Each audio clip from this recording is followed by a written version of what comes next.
Hello, I'm live after a long time. So forgive me if I'm a little bit rusty, but today I'm here to talk about how you can maximize your chances to work in sustainability.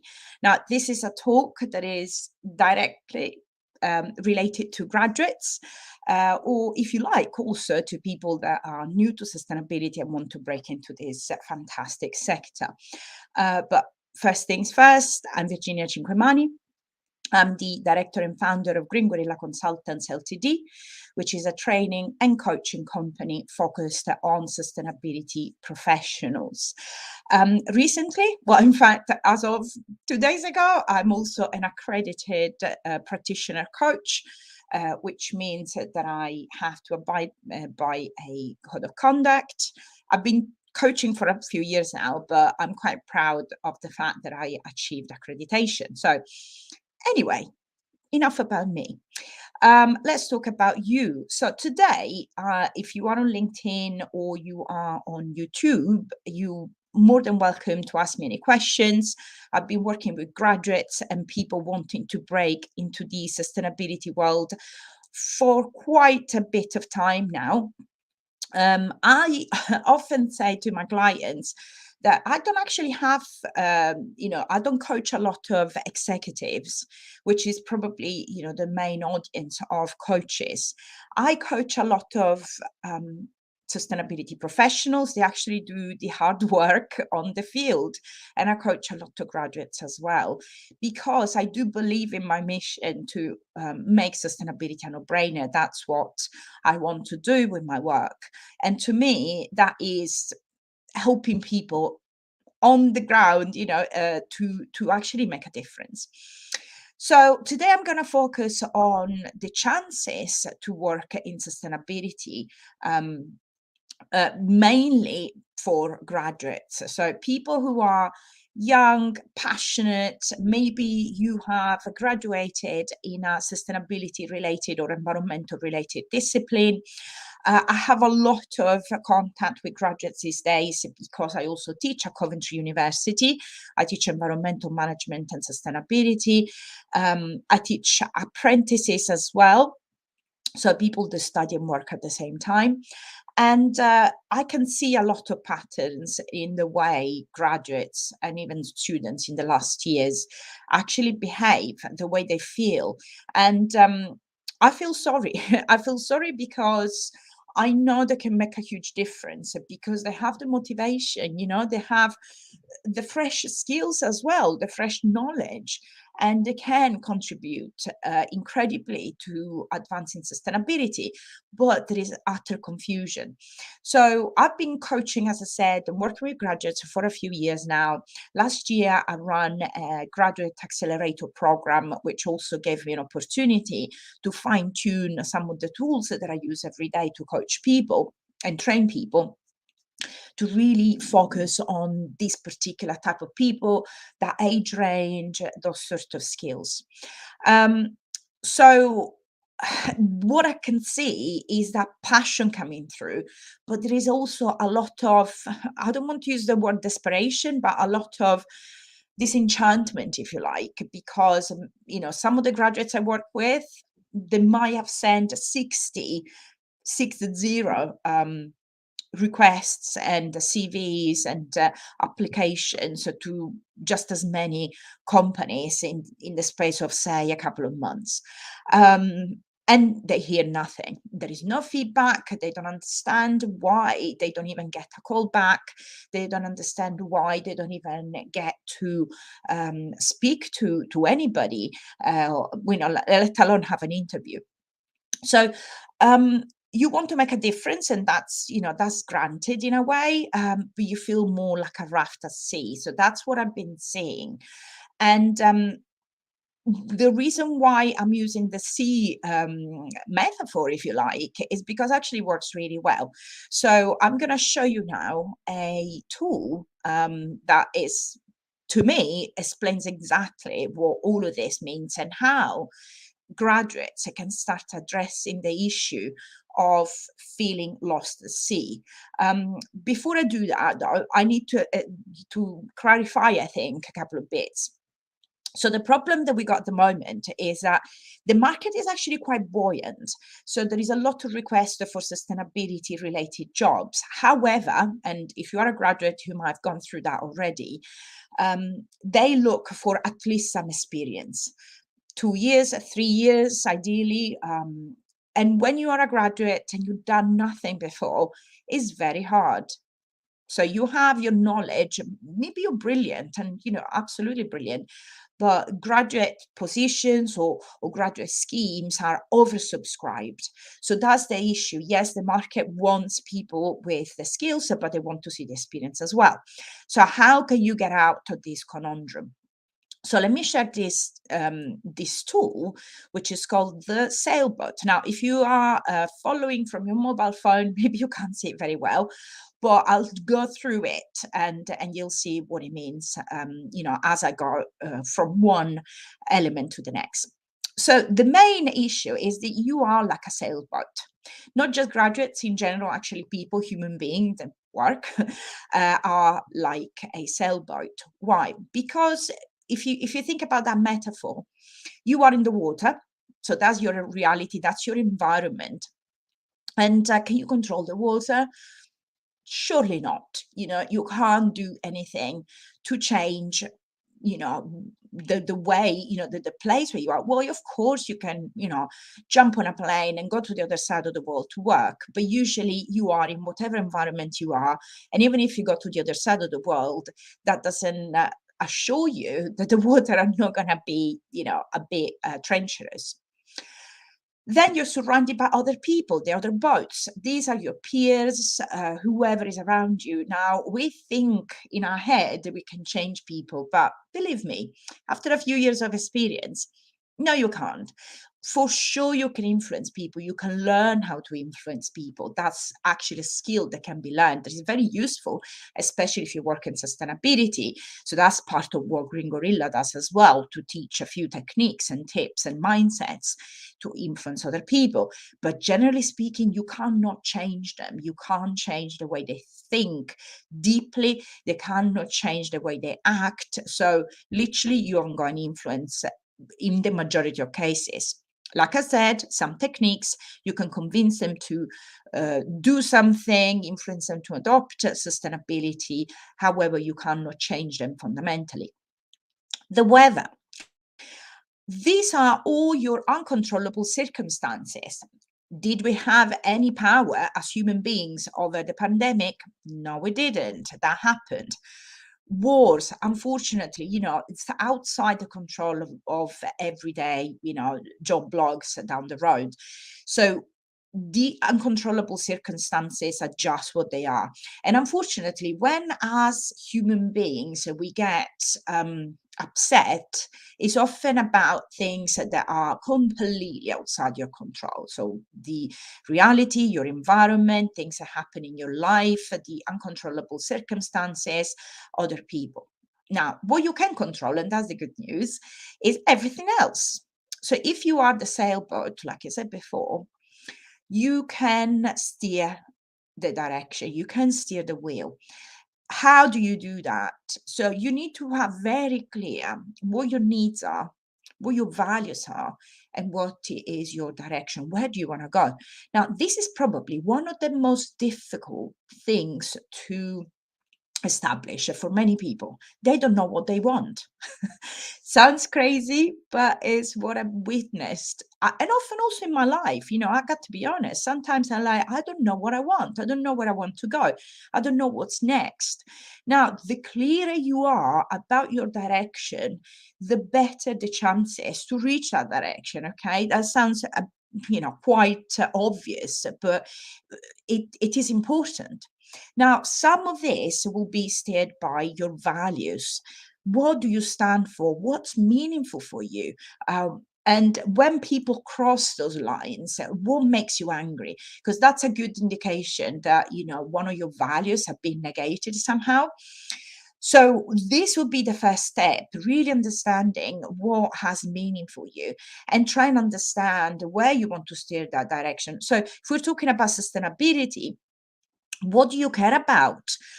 Is it animals? Is it so wildlife, for example, or biodiversity? Or do you care about the sea? Or do you care about the plants? Or do you care about climate? Or do you care about energy? So all of these, or fashion even, there is 10% of overall carbon emissions around the world are determined by fashion and clothing.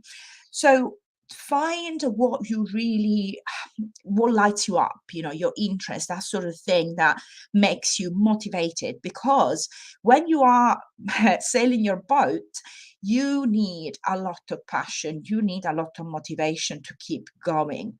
Now, as part of my work, I can support people as well to find tips and tricks on how to maximize your productivity, for example, and that's part of what I do. However, you need to have that, that spark of motivation to keep you going, to start the engine in a way. So needs and values, meaningful direction. The other one is you need a map, right? You need to know where you're going. So connected to what we said before, the direction, which is probably for me the most important thing, because I invite people to set goals and to have wishes. However, Columbus wanted to go to India, ended up in America, and that's okay. He made a fantastic discovery. So you might want to have your goal, your destination, but you might end up somewhere else. And sometimes it's just the way, life works, it's serendipity. Some of my best jobs were landed without even wanting to apply, without even applying, without having wanted to set that as something I wanted to do, like a goal. However, direction is important because it keeps you in line with your values. So even if you end up doing a job that you weren't even aware existed, which can happen, that direction, those goals keep you in line with your values. Yeah, instead of being like a raft in the rough sea, being battered here and there. It's also very, very important to understand your weaknesses. So that would be the leaks in your boat. How do you so in the way I coach people, I don't focus a lot on weaknesses because I think this is what we do every day anyway, and it doesn't take us very, very far. I'm an optimist by nature anyway, and I sort of always see the half glass full. Sorry, the glass half full. However, I see how optimism really power people towards their destination, while weaknesses is also, puts barriers and other barriers in front. However, we don't have to be happy-go-lucky. So it's important to also understand what our weaknesses are. It is important because that keeps us grounded, and it keeps us improving. If we know what we could improve, then obviously we can work towards it and we can patch the leak. Otherwise the boat obviously sinks. The sales are your strengths, your resources, the way you cope with challenges, your resilience, that developing all of those techniques to keep on going effectively, that to push you towards your destination. Strengths for me is one of the key elements of my coaching. Is the way I see people responding better and feeling more confident. And that's, feedback that I got again and again. When people do the strengths test, for example, they finally see what they're all about. And that's what I encourage graduates to do. Find what you're really good at, what makes you work for a whole day without even seeing the time passing. So your strengths are what really powers you through. And often we work in places where we don't use our strengths, and that is a shame and a waste of resources, of course. So the more you are aware of your values, especially your strengths, the better, but of course also your interests, the better you are equipped to find the perfect job in sustainability. Because sustainability is vast, so sustainability is in everything. I mean, if you look around yourself right now, everything can be made sustainably or not sustainably. You would agree with me. So the world needs people with all sorts of strengths, all sorts of capabilities, whether you are an analyst, whether you have then a mathematical mind, or whether you are a communicator, whether you are a person that likes working with people or animals. We need learners, we need doers, we need people, artists, we need people with all strengths and capabilities to make this happen, to make change happen. So the more you know about your strengths and values and needs as well, and interests, the better you'll be equipped to find the perfect job. Because remember when I was saying about some of my former clients who would apply for 60 jobs and get no responses? It was because those were the wrong jobs to apply for that person with that set of values, strengths, and skills. And as you can see, skills I'm not mentioning very much, because when you are at the graduate level, your skills are relatively small, relatively little. You haven't probably got enough experience to demonstrate your skills in an area. However, you're naturally good at something, and you are naturally passionate about something. So this is where a potential employer can see, again, the potential in you, can see how you can grow in a certain space. Skills, very little, competition high. However, you are you with your strengths, with your values, with your goals, with your wishes, etc. Yeah. So that's what I would say you should focus on.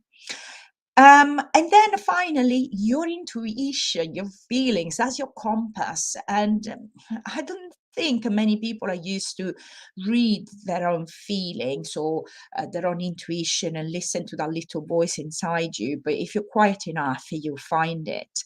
And that is important. And again, it needs to be practiced. These sort of things need to be practiced in order to be appreciated. Because it's not something I can make you aware of, something like intuition, but I can't see your intuition, if you see what I mean. So it is something needs to practice, but it is important because often we perceive a situation before we're even there. We perceive somebody, we understand somebody really instinctively, but we don't pay attention to that sort of feeling. And then we end up in the wrong job. It happened to me, for example. I'll give you an example of I had an interview a few years ago before I found the Green Gorilla. And this person, I sat down and I had, a very good interview. And then he said something like, and I asked, that's before the pandemic, I asked whether I could work from home a few days a week because I got small children. And this was a job in the center of London, starting very early in the morning. So I was, okay, maybe I can balance that with some working from home time. And this guy said, do you know what? Here we are a family. People would talk. And as soon as he said that, a bell started ringing in my head. I don't want to work for this organization. Something is dodgy, a family, especially because I come from Sicily. If you watch The Godfather, no, thank you very much. I don't want to be part of that family.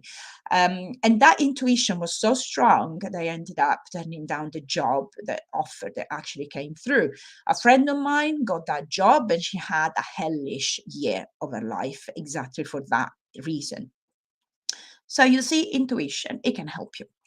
All right, so that's the sailboat, idea that hopefully will help you understand what you can and can't do, or what you should and shouldn't do if you want to really break into sustainability. So obviously there is a whole area of, okay, now that I know my strengths, my values, and my, the way I am, what can I do? So sustainability is vast. What can I do? So for the next few minutes, I'm going to talk about what you can do, because the other thing is trying to understand where that profile, that strengths, so the profile that you made of for strengths, values, and interest and needs, where does it fit within the whole scenario, because again, we're talking about vast opportunities, if you like, if you see it from that point of view.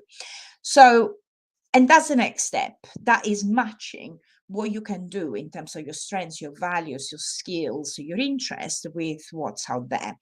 And one of the easiest way is to try and see what is becoming curious, as I call it. And I say to my client, is literally going out there, looking at, and there are probably two main ways of understanding a bit what's going on. One is to look at job ads for your level, let's say, so junior, if you're a graduate, look for operator jobs and junior jobs and graduate level jobs and consultant jobs. Sometimes are quite an accessible level in that sense, and see what they require. Put the keyword connected to your strengths in the word search on LinkedIn, and then put maybe operator, or obviously avoiding the senior positions, which are again outside at the moment possibly your experience. See what comes out, see what that list gives you, what are the must-haves for that job description, what are the wishful thinking things that they ask for. So the job description, when you look at 10 with the same word search, you will start realizing what's needed, whether you have those skills. And if you don't, and maybe, for example, the same software comes up again and again, or the same qualification comes up again and again, or the same number of years of experience comes again, then it gives you an indication that that is the gap. That's the little weakness, the hole in the sailboat that you need to fix. Or you need to demonstrate how you can bridge that gap. So you might not need to go on another course, or you might, for example, want to volunteer for an organization, a non-for-profit that does that sort of work. Or you might want to demonstrate through your previous, little jobs that you might have had, how you can do that thing without having the qualification or the actual experience. It's a bespoke process. It's a process that takes time as well. But you can get there. I got lots of clients that they were graduates last year, for example. 80% of them are now working in a space that is related to sustainability, fantastic companies, big multinationals down to consultancies. And the people that are not working in sustainability, they're doing volunteering in sustainability to build up their experience in order to access that market in a little while. So, like we said, just to sum up, strengths, values, your interests, what do you want, all of that really important. Knowing yourself is probably number one. You might not like that sort of thing. You might not like talking about yourself, but the more work you do on yourself, the better you'll be equipped to do, to do this sort of work. And the second thing is to match those, the profile that you will be very, very confident about now with what's out there. And I did say, look on the job search on LinkedIn, but didn't say the second thing. And the second thing is speak to people. If you aspire to be like one of your, other connections on LinkedIn, for example, speak to them. Ask them, how did they get there? Now, everybody has a different life story. My life story is very unconventional. I started as an architect many years ago. So I started from technical and then progressively moved to sustainable building, and then to social science, if you like, and coaching and talking and working with people and teaching at university. So it's a bit unconventional in a way, but you can get whatever you like, in many different ways. And probably 20 years ago, I wasn't envisaging this career. And the other thing is, do not get too hung up with one job for life. That's for your parents, that's for your grandparents. Today is not like this. So try and establish that direction, those goals, that map for, say, 5 years. And then once you reach that goal, move on, because the world is moving so much faster. That it's very rare to find somebody that has, say, a vocation that was clear from when they were children, let's say, and end up in that job forever. Now, for sure, the strengths you could see from when you were a child, and I often invite people to think about the games they used to play when they were children, because that's an indication of your true passions. However, it is rare that you find yourself in a job for 30 years now. You might be one of those, but you might not. So the likelihood is little. So try and plan for, say, 5 years at a time and see where that takes you. And you might have a dream to have your company. That's amazing. That probably is something that you can do now or in a few years' time. But you need that goal. You need a little bit of vision, but don't get too hung up for, to find the job for life or your direction forever. It's actually quite overwhelming to think about that in those terms. Okay, so one thing that I wanted to tell you guys is also that I am I am hosting a deep dive graduate day on the 23rd of June. So almost a month, so less than a month away. It's a full day where I will teach graduates, how to learn their strengths, their values, find their interests, and find what I call the ikigai, so the Japanese reason for living, where you can really try and find the sweet spot between all of these things and try and find a direction in sustainability. We will also look at CVs, and we will also look at maximizing your chances to get jobs in sustainability all in one day. Is literally like a packed day of activities. I'm trying to make it as valuable and value packed as possible. It's only £150, British pounds, for a full day of work that hopefully will change the direction of your career forever, if you like, because it will hopefully teach you some very key life skills and very key points to understand what you're all about. Thank you, Joshua, for saying that this is very enlightening. I'm glad you're enjoying this. So in the graduate deep dive day, it's a bit it's a bit of a mouthful. We will look at your current situation. What are your strengths and your values? So we'll look at your ikigai, your unique selling point. So why you are you? What makes you unique? What are the barriers to achieving your vision? Because that's also the other thing, right? Is the weaknesses or the barriers. How to build a perfect CV. We will look at interviews. We will do role plays around interviews. We will look at a vision of the future, how to achieve it, see what the sustainability market is offering, etc. A few extra perks for people that book on the day. And it's just one. I'm doing just one this year because I got so busy. So I decided to do just one deep dive, put in there all the knowledge I have about graduates, trying to maximize the chances in just one day. You receive a copy if you want, like a paper copy of my book, Sustainable, or I can send you a PDF. You'll have a workbook to work through that we're going to keep also for future reference. Why not? I'll give you access to lots of resources, etc. And then if you need more support from me, like one-to-one coaching sessions, this graduate deep dive day will give you 50% off coaching sessions with me. Whew, okay, and I will plant 5 trees for you, five trees for every participant. Okay, so if you don't think you can do it by yourself, all of the stuff that I talked about today, this is the perfect opportunity. A little investment, £150, one day of really focusing on you and how to maximize your chances to break and to make a difference in sustainability. So if you have any comments, please leave them down below.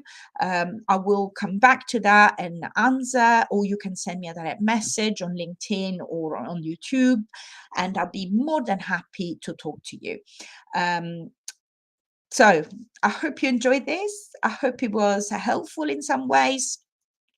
Maybe starting this process of, instead of working like a scattergun, like I say often, and send 1 million job applications, you really try and understand what you stand for, what is your USP, your unique selling point, and point in the right direction. All right, you guys, have a lovely afternoon, and I will speak very soon. Goodbye.